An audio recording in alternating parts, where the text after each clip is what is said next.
Hello, friends, and welcome to part two in lesson seven, Teddy Roosevelt in our CKLA domain, Presidents and United States Symbols. So as we're listening today, remember I want you to focus on what made Teddy Roosevelt an important president. Teddy Roosevelt had asthma, a medical condition that made it hard for him to breathe. Because of his illness, he rarely got out when he was young to meet different kinds of people in different parts of town. His father told his son that he shouldn't let his health issue keep him from living an active life. Build up your body. Don't be afraid to push it too hard, his father would say. Once again, Teddy listened to his father. He worked very hard to build up his body. He spent more time outdoors, climbing mountains, hiking for miles, and fishing and hunting. Teddy built up his mind too. He loved the outdoors and became an expert in the subjects of wild animals, birds, and fish. An expert is someone who knows a lot about a subject. When he was 17, Teddy went to college and received the fine education his father had talked about. Throughout his life, he had made sure to give his mind as much exercise as he gave his body. Teddy wrote more than 20 books and many, many newspaper and magazine articles. Teddy remembered the things that his father taught him. He never forgot what his father had taught him the day that President Lincoln went by. 2 months after he finished college, on his 22nd birthday, Teddy married a young woman named Alice Lee, and they had a little girl. They named her Alice too. Teddy's wife Alice died when Alice was still a baby, but a few years later Teddy got married again to a good friend named Edith Caro. As a young man with a family, Teddy had to decide what to do with his life. He told himself, "My father was right.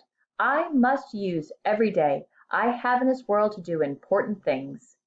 Teddy decided to work in government so he could help people. He did not know it then, but he himself would one day become President of the United States. Teddy and his new wife, Edith, had 5 children together, giving Teddy's daughter Alice some sisters and brothers. Teddy often led the children outdoors to explore the woods or play on the lawn. Explore means to learn more about a place. He taught them about birds and animals and plants, and played lively games with them.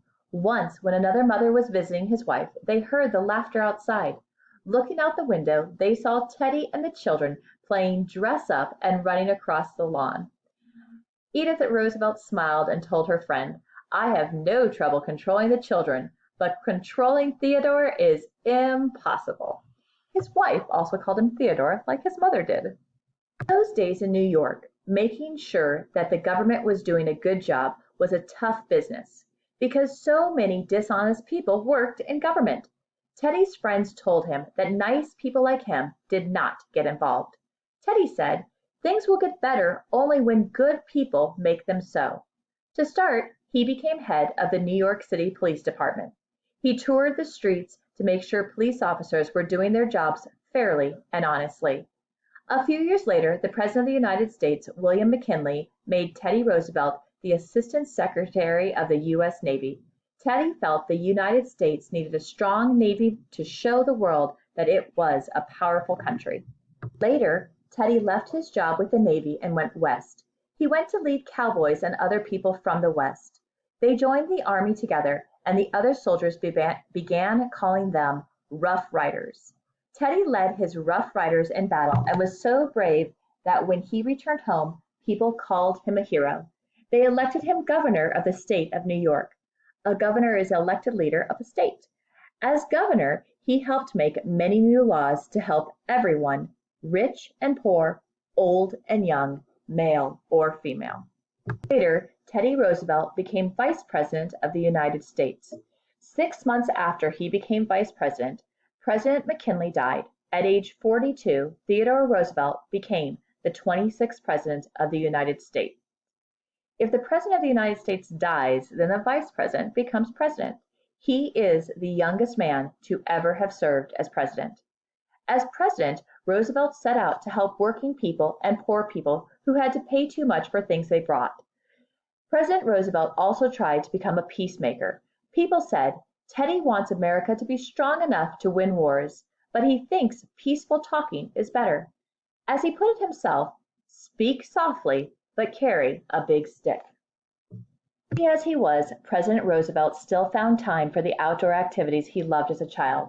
He once said, "All Americans deserve clean air, clean water, and beautiful outdoor spaces to explore." We should set aside special places now, while they are still natural and wild, so our children and grandchildren will know and enjoy the outdoors. President Roosevelt believed one of the most important things a president could do was to keep making the country a better place. He asked, "What will happen one day if our forests are gone?"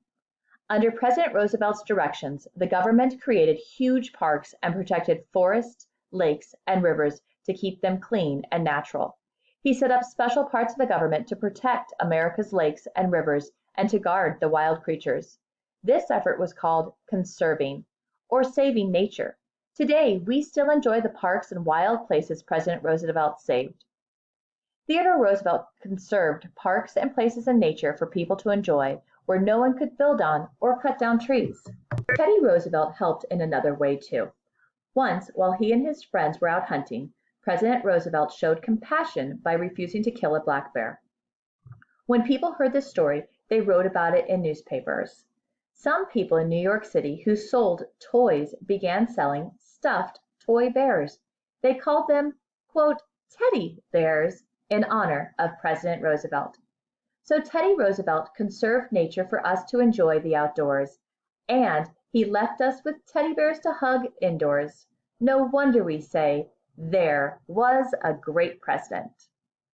So when we listened to this read aloud today, we understood that Teddy Roosevelt's love of nature led him to conserve parks, national forests, and to make sure that we would have this in our lives today.